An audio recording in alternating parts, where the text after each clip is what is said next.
Vita vya muda mrefu vimekuwa vikishuhudiwa nchini Sudan, lakini wengi hawajui ni nini haswa kinachoendelea. Hivi sasa vita bado vinashuhudiwa nchini Sudan na rekodi mpya ya vifo kuripotiwa kila siku. Lakini sababu ya vita hivi haswa ni nini? Sudan ni nchi iliyoko kaskazini mashariki mwa Afrika. Inapakana na Misri, Ethiopia, Eritrea, Chad, Libya, Sudan Kusini na Bahari ya Shamu. Ni moja ya nchi kubwa barani Afrika kwa ukubwa wa ardhi, lakini pia ni miongoni mwa nchi zilizoingia katika migogoro ya muda mrefu. Kinachoendelea Sudan leo ni vita vya madaraka kati ya majeshi mawili. Jeshi la taifa, yani SAF, linaloongozwa na Abdel Fattah al-Burhan, na kikosi cha RSF, yani Rapid Support Forces, kinachoongozwa na Mohamed Hamdan Dagalo, anayejulikana almaarufu kama Hemet. Viongozi hawa wawili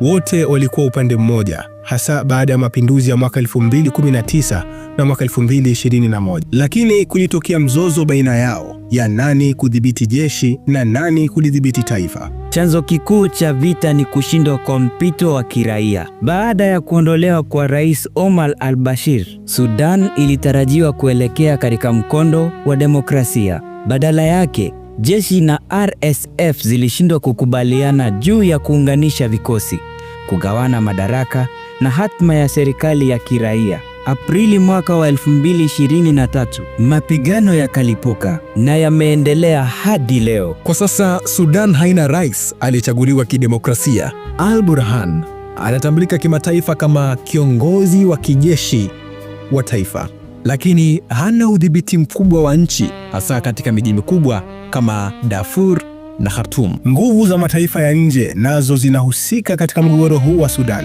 Kuna tuhuma za mataifa ya Ghuba, hasa UAE, kuwa na maslahi yao ya kibinafsi kupitia RSF. Misri inaunga mkono jeshi la taifa, huku Urusi ikitajwa kupitia makundi binafsi ya kijeshi yanayounga mkono jeshi la RSF. Mashirika ya kimataifa na mataifa ya magharibi yamejaribu kusukuma mazungumzo ya amani bila mafanikio yoyote ya kudumu. Kenya pia imetajwa kwenye mjadala huu. Kumekuwepo tuhuma kwamba Nairobi iliruhusu au kuwezesha mikutano ya wapiganaji wa Sudan, hatua ambayo imeibua mabishano ya kidiplomasia, ingawa Kenya imesisitiza jukumu lake kama mpatanishi wa kikanda. Kwa kifupi, Sudan iko kwenye vita si kwa sababu ya tofauti za kikabila pekee, bali kwa mapambano ya madaraka, rasilimali na ushawishi wa mataifa ya nje. Athari zake ni maelfu ya vifo, mamilioni ya wakimbizi na mustakabali usiokuwa wazi.